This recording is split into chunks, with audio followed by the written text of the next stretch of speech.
The basketball was a lot harder than I ever thought. I had never worked as hard as I did my freshman year at Kentucky. I got much stronger. I went from, I was still about 170 pounds, 175 pounds when I was a senior in high school. And my freshman year, I went from 175, I went up to 215 by the time I started my sophomore year. We had a great weight program, we had great trainers, we had great people who were feeding us.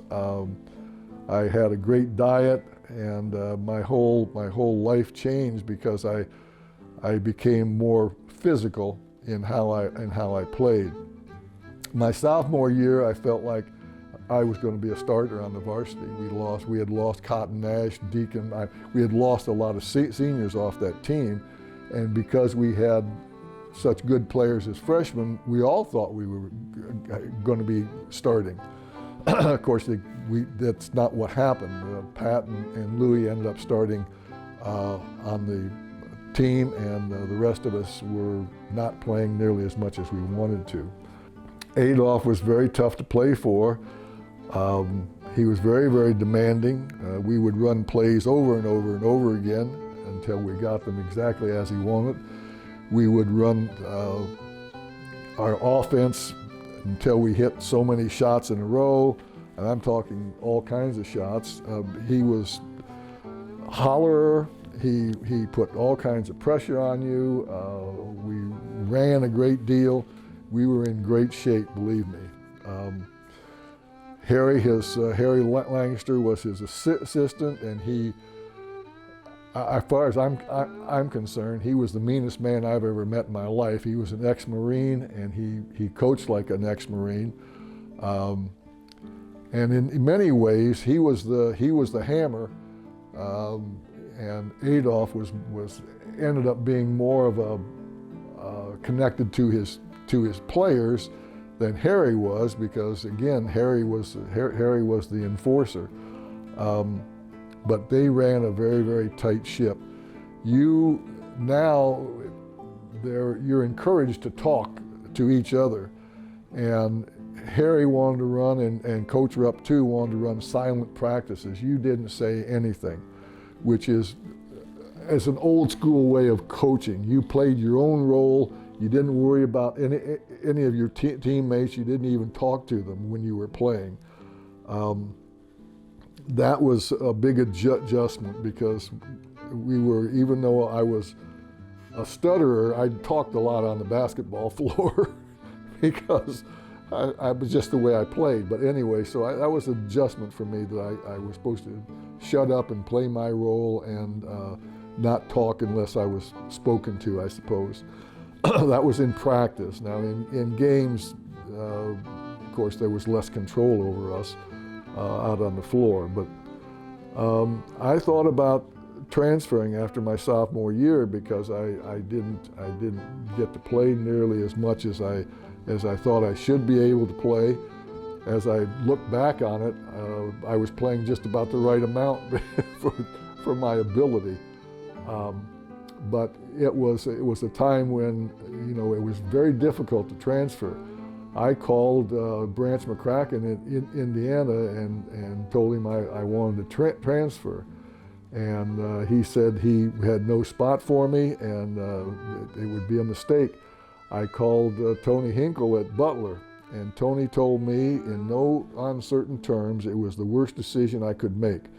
That once you made a decision, you made the best of it. You worked your fanny off. I was in a great school. Even though he would have taken me, he just convinced me that it was not the thing to do.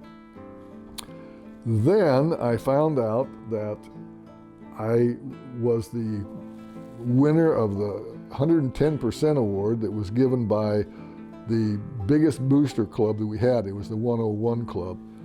And nobody could figure out how in the world with as little playing time as I had, come to find out, Adolf was very closely connected to the 101 club and had a major say in the awards given out by the 101 club. And he always told me that I was the best practice player he ever had. Because I wanted to play so bad. I was a wild man. I'd dive on the floor. I'd play the best defense I could. I would be all over people. And he wanted me to get the 110% award for that year because of what I did in practice, not what I did in games. And that upset some folks because, you know, you had Pat Riley and Louis Dampier, and you had Tommy Cron and Larry Conley, and people who were very, very, very good players, and they thought they gave everything they had too. And Adolf actually had a discussion with us about why I was the 110% award winner on this team, and I think he did it because he didn't think we were practicing hard enough. He didn't think that some of the starters, the people he were counting on, were expending the same kind of energy in practice, and he wanted them to play harder. They wanted to save their energy for the games, especially in practices before games, and those are the practices that I was the most fired up about, and those are the practices that the starters, what was called the blue team, I was on the white team, the blue team would want to, you know, take the day off. They were not going to expend all the energy. So there was a two-way street in that, but Adolf insisted that that award was well earned, and that really kind of changed my whole attitude, really. And it also made me work even harder in practice and the pre-practice and on the bench, you know, cheering and on and on.